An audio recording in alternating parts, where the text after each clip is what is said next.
Gentlewoman, and recognizes the gentleman from California, Mr. Issa, for 5 minutes. Thank you. General Lynch, you and I work together on a myriad of issues, and I have great respect for many parts of the work you do and the way you do it.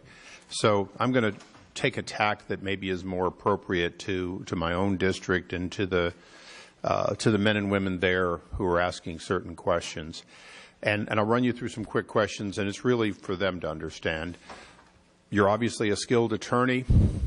You took an oath. You're under a penalty of perjury as you speak today. You prepared for today so that you'd be able to answer some of the critical questions, including, obviously, the ones you've been asked so far. Is that correct? I try and be responsive to the committee's questions, and I appreciate the information that staffers provide about what's of interest to the committee so that we can have the information for you. So in that preparation, and you've got my old friend Peter Kazik behind you, you prepared to answer questions more or less in about 4 ways. Yes, no, I don't know, or I can't answer, or in some cases some combination of that. That's pretty much how you answer here is affirmatively yes, affirmatively no, or these shades of gray in between, correct? Congressman, I'm not going to go into the internal discussions. No, I'm not asking for the internal, but the character of questions. My responses in that way. So, so far today, you have rarely said absolutely yes or absolutely no, correct? You've mostly talked in terms of I can't answer that, or it's not appropriate, or see the FBI director. And so in light of that, and this is really a question of what do I tell the Marines, the sailors, Army personnel in my district, the veterans, the contractors, all those who work for the government with classified information. The former Secretary of State, in an unambiguous way, said repeatedly, both under oath and to the public, time and time again, I did not send or receive any information marked classified. And you're aware of that she had definitively said this repeatedly, right? I believe her statements are on the record, and I defer you to that. And I have referred to that. She unambiguously said something which was not true, according to the FBI director. So when you send and receive documents that are marked classified clearly, and according to her statement, 300 people have seen her email. Some portion of those people saw the ones that said secret, top secret, confidential, whatever.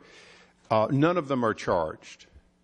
What do I say to the tens of thousands of people that live and work in my district, that work for the federal government, including more than 47,000 Marines? What do I say when, in fact, saying something that isn't true, handling classified information in an extremely careless way, has no criminal ramifications? What do I say to them? How do I reconcile the fact that they know that their friends and colleagues have been prosecuted or fired for doing less in the past? Congressman, I can't speak to any cases you may be referring to involving friends or colleagues. Again, I would refer you to the description that I appreciate provided that, about Madam General, but I've got to ask you a question. That follow this similar fact pattern. That is what I think we focus on. Okay, let me go through. Every case is different. Every case is different. Has to be handled in the same way. Every individual, whether they are former secretary, so there will be some cases has to be reviewed. Madam General, I have with very the limited facts time. And the law there. General Lynch, you keep mentioning this professional team of career professionals. Were there any political appointees on that team? Any people who, in fact, did not work for the State Department or did not work for the U.S. Attorney's Office prior to President Obama coming into office? Well, again, with respect to the team, typically we don't go into the composition of it. It was led by our National Security Division, and everyone on the team was a career individual. Again, I'll ask the question with specificity. I'm not asking for names. Was there at least one person who was politically appointed that was on that team? The investigative team was composed of career prosecutors and seasoned agents. The question is, was there at least one that did not work a career, that was in fact an appointee, either confirmed or unconfirmed? Congressman, I've replied to you as to the composition of the team, that all of them. So your answer is no. There were no political appointees. All of them were career lawyers as well as seasoned investigators. Okay. I'll take that as a no, because that's the only way I can interpret what you keep repeating. So, last but not least, the American people are told that these documents were not a crime to carelessly deal with.